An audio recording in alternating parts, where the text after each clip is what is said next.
midnight showing. As always, I'm Kelly, and I just got out of the Cokeville Miracle. First off, you might notice that I've gone back to this room. Unfortunately, my other recording spot is taken at the moment. But I assure you this video will be just as good. Or just as crappy, depending on how you see my videos. Secondly, please don't send me to hell for saying bad things about this movie. I know that people are actually liking this movie a lot right now, and I hate to be the critic guy that just can't accept that this is actually making money, but yeah, for those who want a non-spoiler version, I don't recommend you go waste your money on this movie. Go see Spy, go see Mad Max, go see Avengers again. There is a lot of good movies out right now, and this one is trying to be a good movie, but is failing horribly, to the point where I want to take this and go like this. Okay, not quite that bad, but it is still pretty bad. So, for those who want to stay for spoilers, let's go into some of this. The Cokeville Miracle. If you don't know about this event, like I didn't, it happened in Cokeville, Wyoming in 1986, a whopping 4 years before I was born. Now what happened was that a lunatic walked into an elementary school, forced everyone into one room with him and a bomb and his wife. After 2 hours of negotiating, the bomb ends up going off. And miraculously, the only people who died in the explosion were the madman and his wife. Everybody else got out relatively okay. One guy got shot, but he did make it. And as I said, it is a miracle that so many people made it out of that alive. This movie, on the other hand, is barely even about the Cokeville Miracle. It's more of a plot point to stress the importance of prayer and to make Jason Wade, one of my former professors at Dixie State University, into a religious man.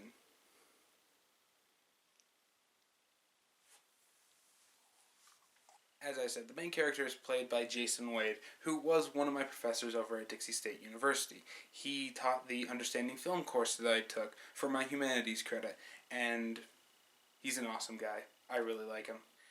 And he is indeed the main character. He plays a cop who is haunted by everything that he sees on the job, and it's made him question whether or not God really exists. And the whole movie is basically his struggle with, does God exist? Why does he let bad things happen? Now, this isn't a bad place for a story to go or even start. The problem with it is that it doesn't know the word subtlety.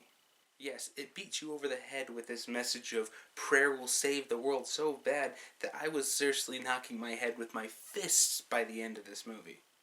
But the whole premise of the story is basically he's struggling with belief versus practicality in real life.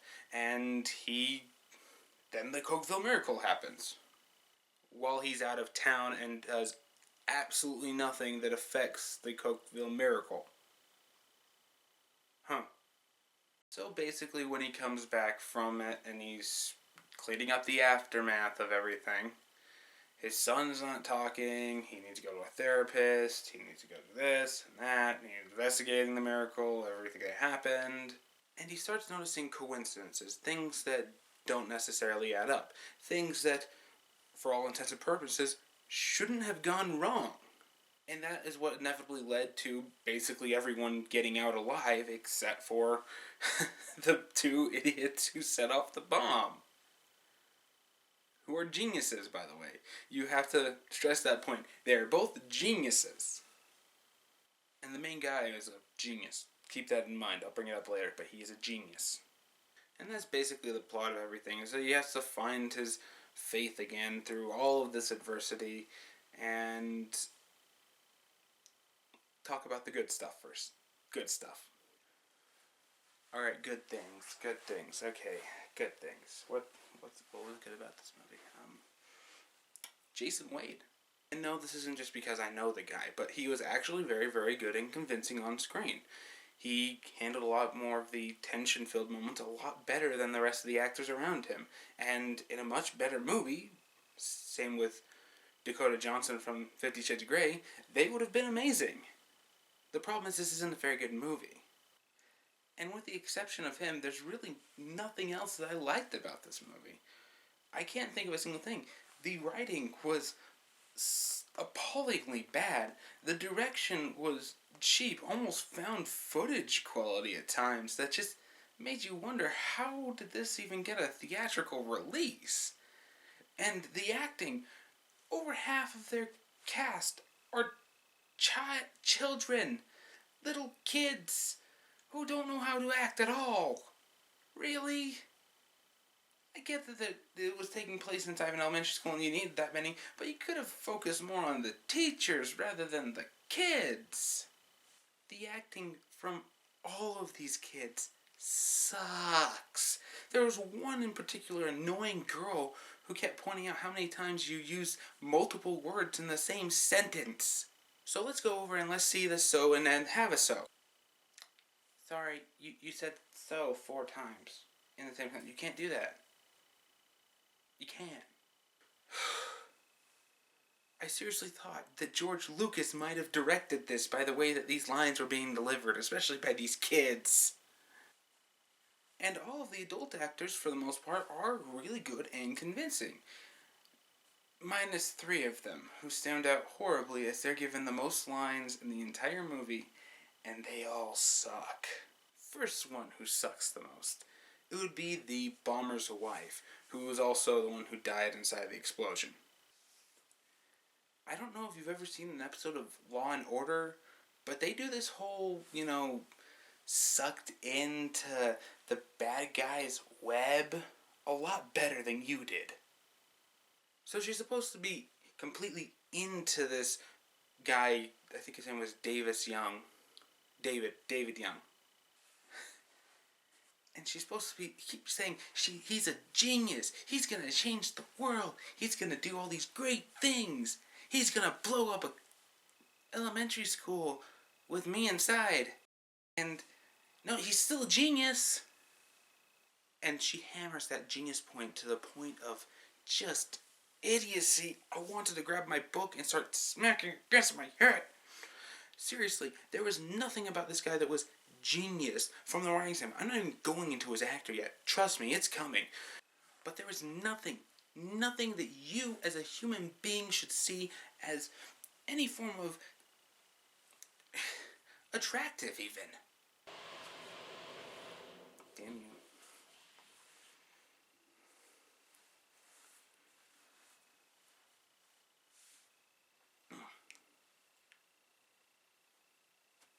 And all this guy ever does to her is scream at her and threaten to shoot their child, which she apparently cares about through a couple of these scenes. It's so inconsistently written with her, it doesn't make any sense as to why she would even stay around this guy. But wait, voice that I seem to only be able to hear, they're supposed to be crazy, right? It's not supposed to make sense. Wrong! Crazy is good when you can put yourself inside the mindset of the crazy people. And this woman's portrayal of her devotion was so far-fetchedly stupid and so horribly delivered by this lady. I can't honestly think that the actress that played her read her part and said, "This is okay." Because she literally says lines that contradict each other between takes in the film. She has some in the beginning when they're at the trailer talking about their daughter that express that they're living somewhat of a normal life, kind of, and that she cares about her more than she does anything that this crazy guy, David Young, is getting himself into. But then later in the movie, David Young outright threatens to shoot her for dropping one of his crazy guns, which he just walks out in the open and nobody freaks the fuck out about. Seriously, subtlety much, guys? And she does nothing. She doesn't even give a passing glance, like a concerned look. And when the daughter finally stands up to her stepdad, it was never really made clear, saying she's not gonna be a part of any of this and drops the guns again, she doesn't even bat an eye. Her daughter's about to get shot. Are you killing me? Are you kidding me here? And no, she doesn't die. She runs off to the police and gets them all going on this. Which, in all honesty, you're telling me this happened on the one day that all of the police are out of town? I get that Cokeville is small, but you're telling me there's really only 2 cops? Because there's only 2 cops that are mentioned inside this entire movie. But yeah, I honestly don't know what was wrong with her. Whether it was the writing, or whether it was delivery, or if it was a combination of both. But needless to say, she was bad. Let's get on to another one of the really, really bad actors. The guy who played David Young. So remember how I said they were supposed to be a genius in all of this? Yeah, he is not a genius. He's an idiot. Everything he does is idiotic. And crazy. And could you have not turned on Silence of the Lambs to try to get crazy manipulative down at all? Because the way that you acted, I've seen better crazies from a children's TV show on Cartoon Network called Adventure Time. 90% of his acting is literally this. You think this is funny? You think this is funny? You think this is some kind of game? Go ahead, put your foot back in there. It'll be fine. We'll see what happens next. I'm crazy. I'm crazy. I'm angry.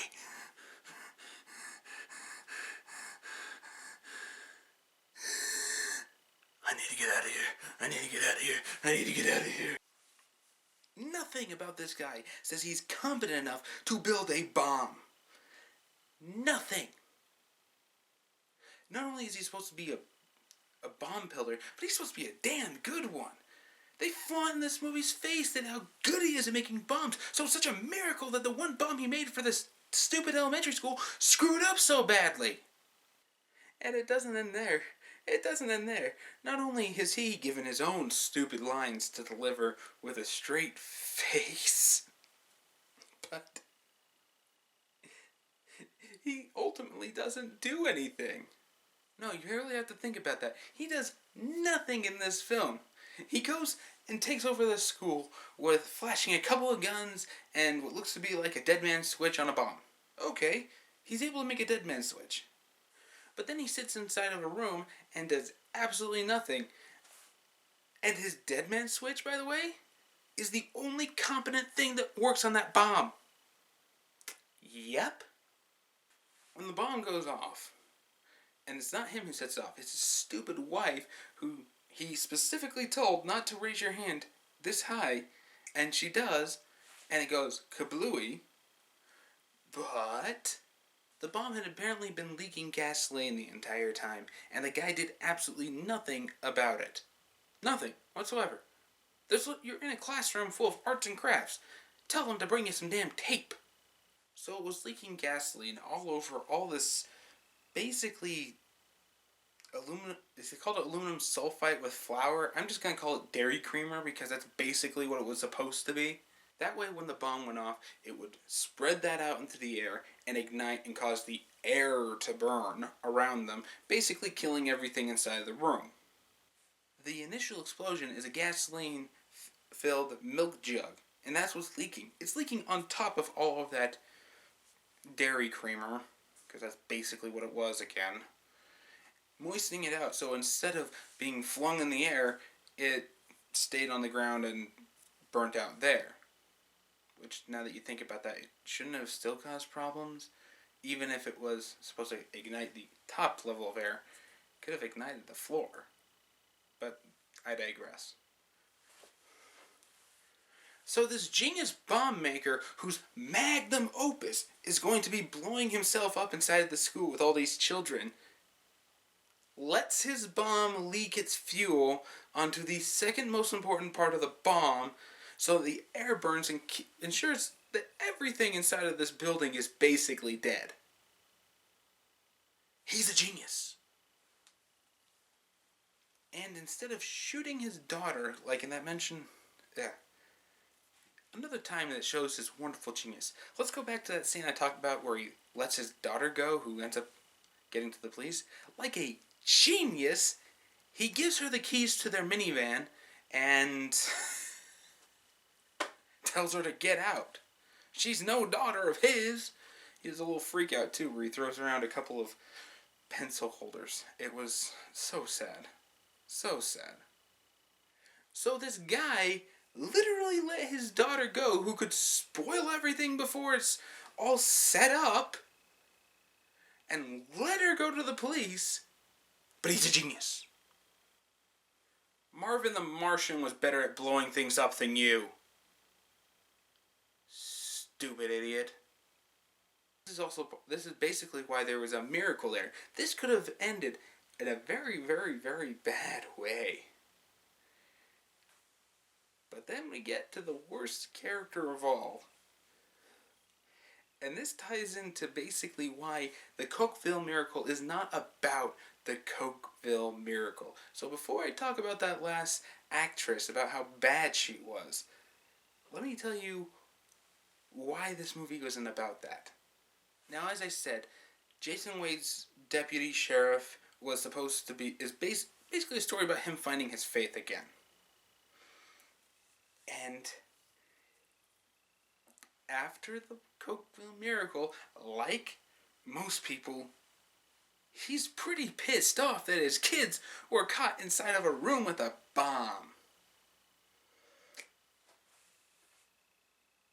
And even in all this time, he couldn't find the strength to pray for his kids. Honestly, I'd have a hard time praying for them too. I'd just be more focused on hitting the gas because you were 2 hours away. I would make that trip in 1 hour with how fast I was going. So it makes sense that you couldn't actually pray right there, which is what this whole movie's basically been about, is the importance of praying. But his wife doesn't see it that way. And yes, the worst character is his wife. We'll talk more about that in just a second. Let me continue. So his wife demands that he find his answers by talking to everybody involved in all of this and finding out the details about everything. Starting with their son, who is legitimately in shock. He was right next to a bomb when it went off. They take him to a therapist, and turns out he just needs to talk to his parents. And why does he need to talk? Because apparently the reason why he survived was because a woman in all white appeared before him and led him to the window. What? Okay, there was a lot of smoke, there was a big explosion, maybe this kid is just hallucinating, and he just attributes being saved to an angel. It's fine. It's just one kid. It's not just one kid. So Jason Wade investigates this, and it turns out every single one of the kids involved has a similar story about people dressed in white helping them. And it turns out, guess who's these people who saved them? It's all of their dead ancestors. It might be an aunt who died 10 years ago. It might be their great-grandmother who died before they were even born. It might be so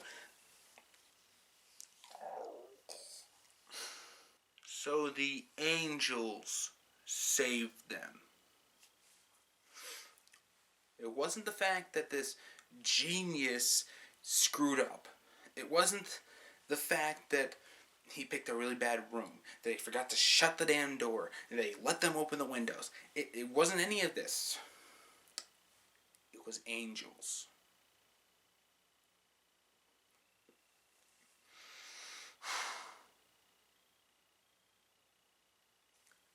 As I said, please don't send me to hell for pointing out the stupidity of that plot point. And it doesn't stop there.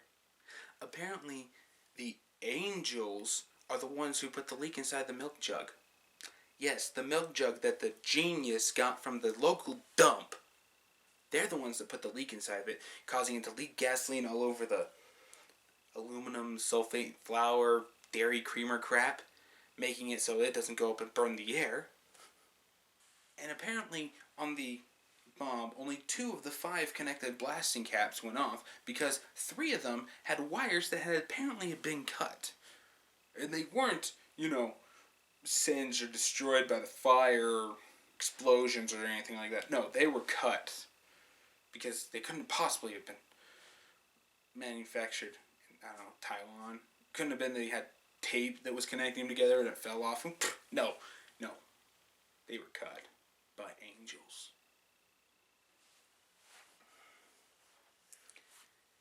And above all, this bomb apparently was supposed to be a shaped charge that blasts outward, not up and down.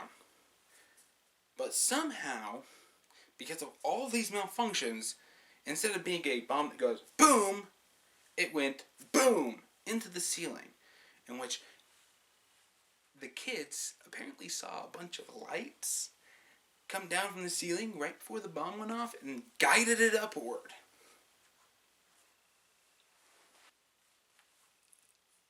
And I haven't even gotten to the stupid part about the wife. And this is the reason why I went on this tangent. So basically, coincidences saved everyone here. Now, a good writer and director would have realized that that would have been enough to get this out really, really subtly, that there was just a lot of coincidences. You didn't need kids seeing angels of their dead relatives. It could have been... There's a lot of coincidences that I can't honestly explain. Maybe there was something more to this. But Jason Wade's character, who is a trained cop to look for facts in reality, just chalks them up to a bunch of coincidences, because, you know what? That's what I would do. I'd say we got lucky.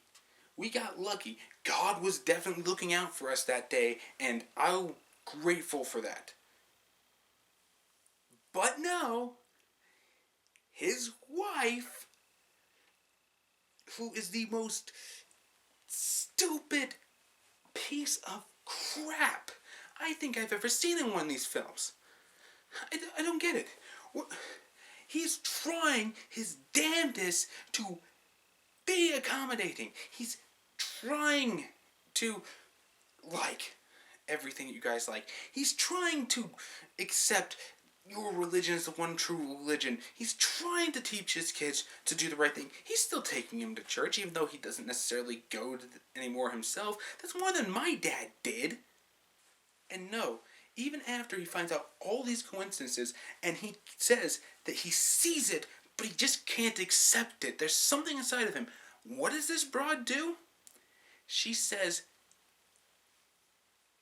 you need to accept this, that God is there, and He saved our kids, and that you need to be able to pray to Him, or else I'm leaving with the kids. Are you... I'm not swearing. I'm not swearing. I'm not swearing. I'm not swearing. I'm not swearing. I'm not swearing. Are you fucking kidding me?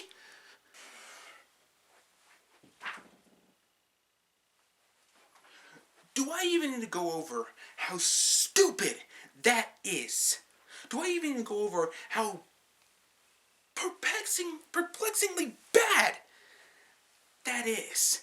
I mean, good Lord, he is trying. He is freaking trying to be a good father and husband. He is trying his damnedest. He even finds an excuse to get him into a Sunday church gathering. He can't accept that but he can't keep himself from going into the stupid classroom. Okay, I'm assuming that they were all Mormon inside of this, because really nothing else makes sense to me. The way that the church was set up, they don't outright say which religion they're preaching. They're talking more about the importance of faith and belief that there is something out there watching over us, versus, worship our religion, which is a hell of a lot better than any of these religious propaganda movies seem to do these days. So, yeah, there's another good thing. Point in that thing's favor. Two good things I said about this movie so far. But this woman is delivering her lines so haphazardly. Her reactions are completely unrealistic. And this feels like it was bad on a writing level. And then you came and you added a really, really, really bad actress to try to deliver this and make it something. And my God, just the threat of divorce, of never seeing your kids again because you don't worship the same God that I do, because I can't bring myself to pray, because of all the murders I've had to go see, because of all the people I've had to put in jail, all the families I had to see, I had to help tear apart. I can't find myself to pray anymore. And you're honestly saying that you're going to tear apart our family because I am having trouble getting over that.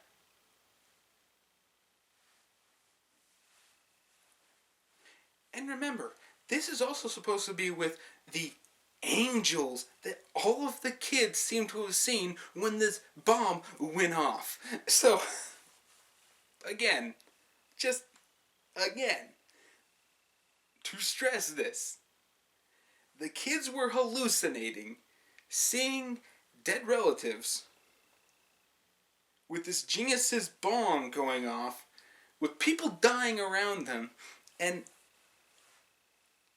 she's threatening to take away the kids and divorce him because he can't pray to God.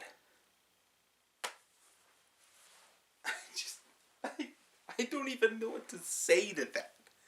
I mean, that is just so perplexingly stupid and just so